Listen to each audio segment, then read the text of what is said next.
Some lawmakers questioning whether chemical weapons were even used by the Assad regime in Syria last week. Former Ohio Congressman Dennis Kucinich met with Assad earlier this year, has met with him multiple times, and he says he is skeptical as well. Congressman, thank you very much for joining us this morning. So you're skeptical. You acknowledge that chemicals were used in Syria, but you're skeptical that Bashar al-Assad was the one who unleashed them?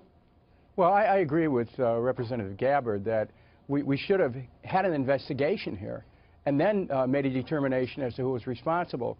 By assuming that Assad was responsible, we're ignoring evidence that was presented in a chemical attack against Ghouta in 2013, where a UN weapons inspector, an MIT scientist, and a scientist from Tesla Labs all concluded that that particular attack was launched from within rebel territory. So you've got to be careful about drawing conclusions. So, are you alleging then that the information that was released by the Trump administration, the flight patterns of the Syrian jets and others from that base, that's not true, that they didn't have any evidence?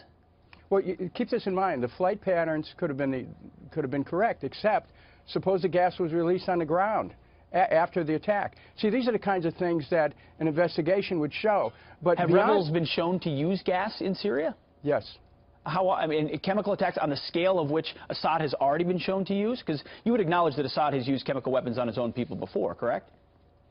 I would not acknowledge that. You would not. So why was Russia told in 2013 to assist in making sure Assad removes all these chemical different. weapons? It's one thing to have chemical weapons, another thing to use them. Russia was told that. You're 100% right. And in an interview that I did with Assad for Fox News, Assad said that he was getting rid of these weapons. So here's the thing. Were they released on the ground? But beyond that, is it in the interest of the United States to, in effect, assist ISIS? We say we're against ISIS, but ISIS is slaughtering Christians, anybody who doesn't agree with their point of view. Why are we helping ISIS? And also Saudi Arabia, which the president met with, was responsible for 9/11. Saudis are players here. Well, and why are we helping the people who helped bring about 9/11? I don't understand this. Somebody's got to tell me that. You're asking some fair questions about what the end game looks like. I don't think anyone could acknowledge that America willingly wants to help al-Qaeda or ISIS. The question is, Assad is a brutal dictator who we do have evidence, has gassed his people. Doesn't feel like we could be okay with him where he is. Do you see a solution where Russia could depose Assad, find an alternative, and Russia owns stabilizing that country?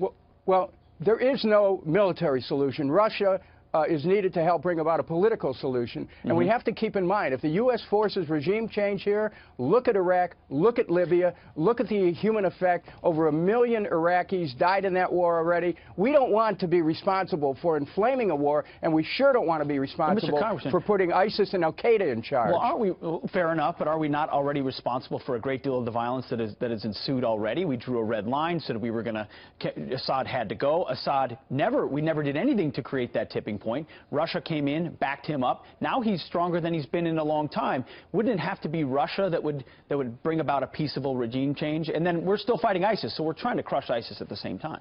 Keep this in mind. The U.S. and Russia worked together to bring about a ceasefire back in October, and that happened. Mr. Kerry and Mr. Lavrov met, and they said, okay, we're going to have a ceasefire. But unfortunately, a bombing attack by the U.S. on a Syrian barracks broke that agreement. I just want to tell you something. Peace is possible, but if somebody has the agenda of regime change, it's going to be a nightmare. And not only that, I don't want my country helping those who are responsible for 9/11 take over another country. Well, there's a lot of nightmares going on over there, from ISIS to the Assad regime, no doubt, and no one wants to unleash another ISIS 2.0 or 3.0. The question is, can you get rid of Assad without allowing ISIS or its allies to be in charge? That's an open question, and I think that's a lot of the question you're raising as well. Congressman, thank you very much for your insights this morning. Thank you.